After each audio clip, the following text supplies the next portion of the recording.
Okay guys, so continue tayo sa pag-review nitong ating amplifier sa ating Thai concept, no, yung D2000A. Ayan. So again, yung audio niya wala akong reklamo, bali yung sa microphone lang talaga. So today, ang gagamitin natin ng microphone is wireless microphone na baka sakaling yung wired lang yung problema guys, no. So ang gagamitin natin ngayon is wireless microphone, baka sakaling mag-okay na siya, no. Pero yun, review natin. Pakita ko lang sa inyo yung setup ko guys at ano pa yung gagamitin natin dito para lang na mas mag-improve yung ating audio sa microphone alone. Yan. Okay, so let's go. Okay guys, so sa setup natin ngayon is gumamit na tayo ng mixer. Okay, so yung mixer na nagagamitin natin ngayon guys is yung Mecman Audio VX12. Ayan, kay Mecman Audio na yan guys ha. VX12, napagandang mixer nito guys. Ayan. Tapos guys, ang gagamitin din natin na wireless microphone is kay Mecman Audio din. Itong MCX100. So pasensya na guys, na-erase na yung kanyang pangalan. But MCX100 na to guys ha. Tsaka naka-Odas Dacer na to na M80 capsule. Ayan. So napakagandang wireless microphone nito guys. Ayan yung kanyang receiver dyan. Ayan.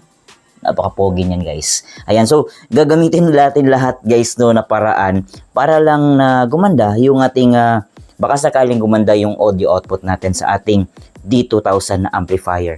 So yung connection pala natin guys no from receiver papunta doon na sa ating channel 1. Ayan. Tapos nakalagyan natin reverb pero mamaya i-soundcheck natin na wala munang reverb, okay?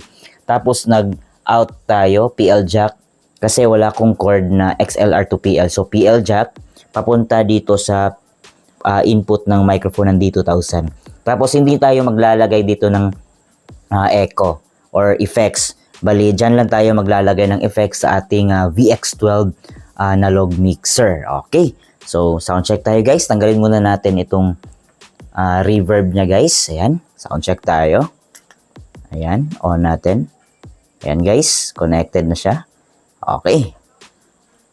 Okay guys, so ayan, pwesto na natin dito yung camera guys, no? Okay, so let's go.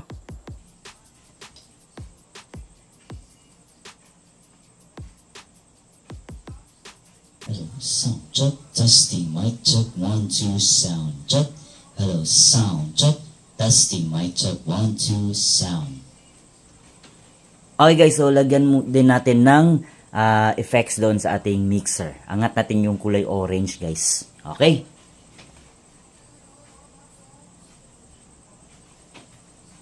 Hello, sound check, testing. Hello, sound check, testing, mic check, 1, 2, sound. Hello, sound check, testing, mic check, 1, 2, sound check. Alright. So yun guys, no, kahit na ginamitan na natin ito ng MCX100 wireless microphone at saka naka-analog mixer na din tayo na VX12 from Mecman Audio. Ganun pa rin guys. Maganda yung effects niya, naging may reverb na, hindi na siya echo, yung patalon-talon, hindi na siya echo guys. Reverb na siya guys. Yun nga lang, tunog alien pa rin siya or tunog robot pa rin siya no, kahit na kinabitan natin ng ganito. So, yun, tuloy yung plano ko guys na yung ikakabit talaga dito yung ZK Dam H1 or H2 ba yun? Ayan. And then, hindi na natin gagamitin yung input ng microphone ng D2000. Bali, doon na tayo sa ZK Dam. Ayan, so, condemn na natin yan kasi pangit talaga yung tunog niya guys. Pero yung audio niya guys, malakas siya, malinis tumunog kapag nagpe-play ka lang ng music. Pero sa microphone lang talaga guys. At saka yung isang issue niya, yung nagsasalitang the Bluetooth device is ready to pair. Yun. Yun ang talaga yung issue niya guys. But yun, D2000 sa kanyang presyo, good na good siya guys. So, abangan nyo lang guys yung aking update sa pagkabit nitong ZK Dam sa ating Thai concept. Then marami pa to guys, lalagyan pa natin ng acrylic and then ilaw. Ayan. So, yun, kahit na ginamitan na natin itong mixer guys, so napakalupit na mixer nito guys, VX12 Mecman Audio, at saka itong kanyang wireless microphone na MCX100.